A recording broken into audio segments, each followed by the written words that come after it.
দশমিক সংখ্যার ভাগ বিষয়টা খুবই ছোট কিন্তু অনেক গুরুত্বপূর্ণ। আমরা এই জিনিসটা ক্লাস 6 বা হয়তো 7 পর্যন্ত করে আসি হাতে কলমে। এর পরবর্তীতে আমাদের করার প্রয়োজন পড়ে না, বা প্রয়োজন পড়লেও আমরা ক্যালকুলেটর ব্যবহার করি। বিভিন্ন সরকারি চাকরির পরীক্ষাগুলোতে বা বিভিন্ন প্রতিযোগিতামূলক পরীক্ষাগুলোতে যদি আমাদের এই ধরনের ভাগ আসে, সেক্ষেত্রে কিন্তু আমাদেরকে ক্যালকুলেটর ব্যবহার করতে দেয় না। তো আজকের ভিডিওতে ইনশাল্লাহ আমরা শিখব কিভাবে দশমিক সংখ্যার ভাগগুলা ক্যালকুলেটর ছাড়া হাতে কলমে করা যায়। যারা আমার চ্যানেলটি সাবস্ক্রাইব করছেন অলরেডি, তাদেরকে অসংখ্য ধন্যবাদ। যারা সাবস্ক্রাইব করেননি তারা সাবস্ক্রাইব করে ফেলুন এবং বেশি বেশি করে শেয়ার করুন, যেন টপিকগুলো সবার মাঝে ছড়িয়ে যায় এবং সবাই শিখতে পারে। তো আজকের ভিডিওটাকে আমি দুইটা ভাগে ভাগ করছি। একটা হলো একটা পূর্ণ সংখ্যাকে আরেকটা দশমিক সংখ্যা দিয়ে ভাগ করব, এবং একটা দশমিক সংখ্যাকে আরেকটা দশমিক সংখ্যা দিয়ে ভাগ করব। তো কথা না বাড়িয়ে চলুন শুরু করা যাক। তো চলুন দুইটা অঙ্ক করা যাক। দুইটা অঙ্ক করে দেখি আমরা কিভাবে একটা পূর্ণ সংখ্যা দিয়ে একটা দশমিক সংখ্যাকে ভাগ করতে পারি, এবং একটা দশমিক সংখ্যা দিয়ে কিভাবে আরেকটা দশমিক সংখ্যাকে ভাগ করতে পারি। তো এখানে দুইটা অঙ্ক লিখছি আমি। প্রথম অঙ্কটায় একটা পূর্ণ সংখ্যা দিয়ে একটা দশমিক সংখ্যাকে ভাগ করতে হবে, এবং দ্বিতীয় অঙ্কটায় একটা দশমিক সংখ্যা দিয়ে আরেকটা দশমিক সংখ্যাকে ভাগ করতে হবে। তো আমরা 1 নম্বর অঙ্কটা শুরু করি। 12 দিয়ে ভাগ করব 32.76-কে। তো স্বাভাবিকভাবে 12 3-এর ভিতরে যায় না, এক্ষেত্রে আমাদের করণীয় হলো আরো একটা ডিজিট সাথে নিতে হবে। তো আরেকটা ডিজিট, 3-এর পরের ডিজিট 2, এটা নিলে হয়ে যায় 32। 12 32-এর ভিতরে 2 বার যায়, 12 দুগুণে 24। এখানে বিয়োগ করলে থাকে 8। এখন দেখুন এখানে দশমিকের পরের ডিজিট নামাইতে হবে এক্ষেত্রে। তো এই দশমিকের পরের ডিজিট যদি নামাইতে যায়, সেক্ষেত্রে আমাদের করণীয় হলো ভাগফলে একটা দশমিক দিয়ে নিতে হবে। তো ভাগফলে আমরা দশমিক দিয়ে নিলাম এবং পরের ডিজিটটাও নামাই ফেললাম। 87 হলো, 12 87-এর ভিতরে 7 বার যায়, 7 12 84 হয়। এখন বিয়োগফল থাকে হলো 3। এবার আমরা 6 নামাতে পারবো। 12 36-এর ভিতরে 3 বার যায়, 3 12 36। তো এই হলো আমাদের 1 নম্বর অঙ্কটা। এখানে দেখুন 12 দিয়ে যদি 32.76-কে ভাগ করি, তাহলে ভাগফলটা আসে 2.73। তো চলুন এবার 2 নম্বরটা করা যাক। 2 নম্বর অঙ্কটায় দেখুন আমাদের ভাজকে একটা দশমিক আছে, এবং এই দশমিকের পরে ডিজিট আছে একটা, এবং এখানে ভাজ্যে দশমিকের পরে ডিজিট আছে 2টা। এক্ষেত্রে আমাদের করণীয় যেটা, সেটা হলো ভাজকের যে দশমিকটা, সেই দশমিকটাকে আমাদেরকে ভ্যানিশ করতে হবে। আসলে দশমিক সংখ্যার ব্যাপারে বলতে গেলে আমরা সাধারণভাবে যে পূর্ণ সংখ্যাগুলো লিখি, সেগুলো কিন্তু দশমিক সংখ্যা। দশমিক সংখ্যা কথাটার অর্থ 10 ভিত্তিক সংখ্যা। অর্থাৎ আমরা সাধারণত যে সংখ্যা পদ্ধতিটা ব্যবহার করি গণিতে, সেই সংখ্যা পদ্ধতিতে 10টা ডিজিট থাকে বা 10টা প্রতীক থাকে, সংখ্যা প্রতীক থাকে, যেগুলো হলো 0 থেকে 9 পর্যন্ত। এই কারণে এই সংখ্যা পদ্ধতিটার নাম হলো দশমিক সংখ্যা, অর্থাৎ এগুলোর ভিত্তি 10। তো স্বাভাবিকভাবে যদি আমি একটা সংখ্যা লিখি, যেমন 18 লিখলাম, এই সংখ্যাটা কিন্তু একটা দশমিক সংখ্যা। তো আমরা যেটা জানি না, যেটা আসলে ভুল করি, সেটা হলো আমরা মনে করি এটা কোনো দশমিক সংখ্যা না, কারণ এখানে কোনো দশমিক নাই। আমরা মনে করি যে দশমিক যে সংখ্যার ভিতরে আছে সেটা একটা দশমিক সংখ্যা, কিন্তু এটা আসলে পুরোপুরি ভুল ধারণা। এই সংখ্যাটার মাঝেও একটা দশমিক আছে, আমরা সেটা দেখতে পারি না। কেন দেখতে পারি না? কারণ একটা পূর্ণ সংখ্যা যখন লেখা হয়, তখন সেই দশমিকটা লেখা হয় না, সেই দশমিকটা থাকে এইখানে, এবং এরপরে আমি হাজার হাজার জিরো দিতে পারি, কোনো সমস্যা নেই। কারণ এই জিরোগুলো থাকে না আর কি।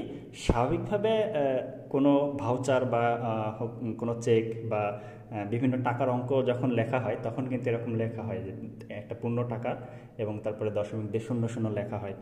তো আমাদের মনে কখনো প্রশ্ন জাগেনি যে আসলে এটা কেন লেখা হয়। মূলত একটা পূর্ণ সংখ্যার ভিতরেও দশমিক থাকে, এবং দশমিকটা থাকে সবার শেষে। তো দেখুন আমি প্রথমে বললাম যে এখানে যে ভাজকটা আছে 2.5, এই 2.5-এ আমাদের দশমিকটা ভ্যানিশ করতে হবে। মূলত দশমিকটা ভ্যানিশ করা, এই কথাটার অর্থ হলো দশমিকটা শেষে নিয়ে যাওয়া, কারণ দশমিক শেষে নিয়ে গেলেই আর দশমিক লেখা হয় না। এই কারণেই আমরা এখানে যদি দশমিকটা শেষে নিয়ে যাই, তাহলে আসলে আমরা কয় ডিজিট সরাচ্ছি? দশমিকটা 2 ডিজিট ডানে সরাচ্ছি, 1 ডিজিট ডানে সরাচ্ছি। সেক্ষেত্রে আমাদের দশমিক যদি 1 ডিজিট ডানে সরাই, তখন আমাদের একটা পূর্ণ সংখ্যা আসে, সেটা হলো 25। এবং আমরা যে এইখানে যে 1 ডিজিট ডানে সরালাম, আমাদের তাহলে এই ভাজকেও 1 ডিজিট ডানে সরাইতে হবে। এটাই হলো মূলত একটা দশমিক সংখ্যা দিয়ে আরেকটা দশমিক সংখ্যাকে ভাগের নিয়ম।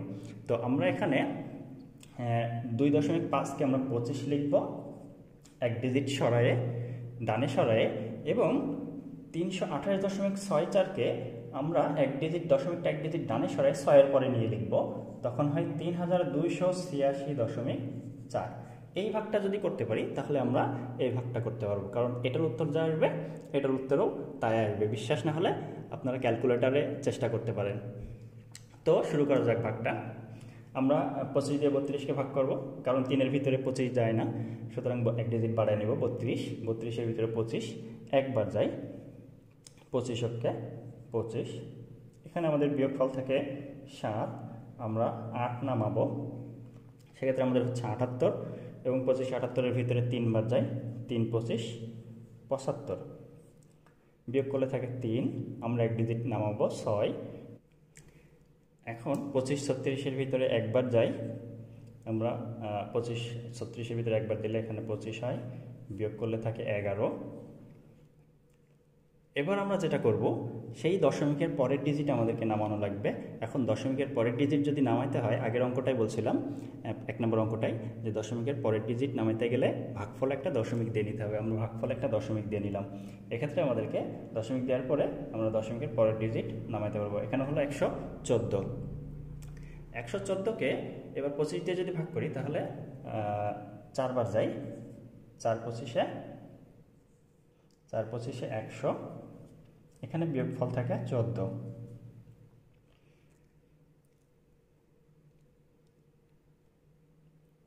এখন এই বিয়োগফল অর্থাৎ ভাগশেষ আমরা 14 পাইছি। যেহেতু আমাদের একটা দশমিক সংখ্যা দিয়ে আরেকটা দশমিক সংখ্যাকে ভাগ করতেছি, সুতরাং আমাদের ভাগটা শেষ পর্যন্ত করতে হবে, কোনো ভাগশেষ রাখা যাবে না। তো এক্ষেত্রে আমরা যেটা করতে পারি, 25 তো 14-এর ভিতরে আর একবারও যায় না। তো এক্ষেত্রে আমাদেরকে যেটা করণীয় সেটা হলো, ওই যে একবার দশমিক আমরা ভাগ ফলে দিয়েছিলাম, ওই দশমিকটার কারণে আমরা এখানে একটা 0 লিখতে পারি। তো আমরা যেহেতু এখানে দশমিক লিখছিলাম, আমাদের প্রয়োজন মতো এখানে 0 লিখতে পারি। আমরা 0 লিখলাম একটা। এখানে হলো এখন 140। এই 140-এর ভিতরে 25 5 বার যায়,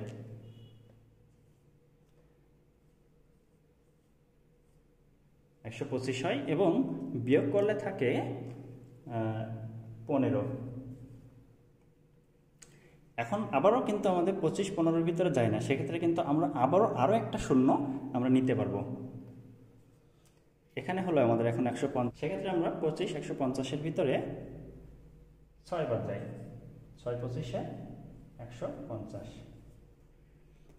এই হয়ে গেল আমাদের পুরো ভাগটা।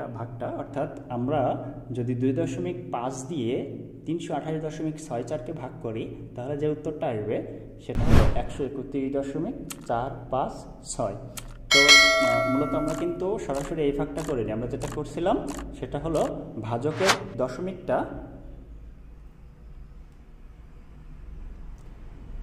দশমিকটা আমরা এক ডিজিট ডানে সরাইছিলাম, যার কারণে এখানে কোনো দশমিক ছিল না 25-এ, এবং সেই জন্য এক ডিজিট যে ডানে সরাইছিলাম, এই জন্য আমরা ভাজ্যতেও দশমিকটা এক ডিজিট ডানে সরাইছি।